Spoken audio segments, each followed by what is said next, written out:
You ever have one of those days where everything seems just fine until your brain decides to stage a psychological horror film starring you as the main character? One minute you're just enjoying your coffee, and the next your thoughts have convinced you that your entire life is a failure, you will never be happy, and somehow it's all your fault. Yeah, fun times. Your thoughts, they are both the source and the solution to your suffering. And that's just deeply inconvenient, because that means that the only person that is responsible for getting you out of your mental spiral is you. And frankly, I'd love to outsource that job. I don't know about you. Now, before we go any further, let me be very clear. I am not saying that pain is not real. Oh, it's real. Whether it's emotional heartbreak or a stressful job or stepping on a Lego in the middle of the night, which is its own category of suffering, pain exists. But what makes pain unbearable? It's the story that we attach to it. Pain is real. Life can be hard,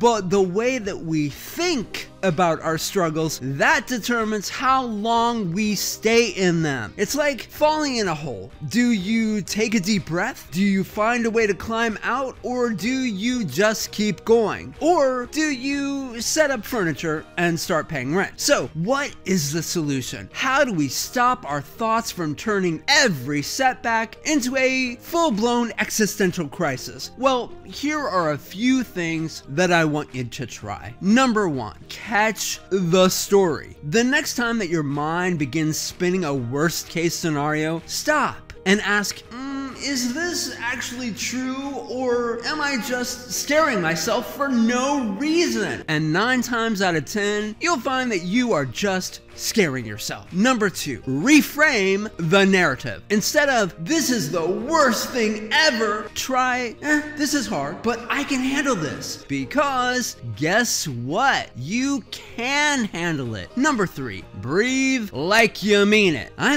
know. People always say, just breathe. But they say it because it actually works. Deep breaths remind our nervous system that no, the sky is not falling, and yeah, you are still alive. Number four, move your body. Take a walk, stretch, shake it out. Your thoughts get loud when we sit still for too long, so distract them with some movement. Number five, talk to yourself like you're a friend. If your best friend was struggling, you wouldn't say, wow, you really messed up. This is it for you. So why do you say it to yourself? Be kind. You are doing better than you think. Look, pain is a part of life. We all know that. But suffering, that's a full-time job that we just don't need. So if your thoughts are making everything worse, maybe it's time to quit listening to them like they're your boss, because at the end of the day,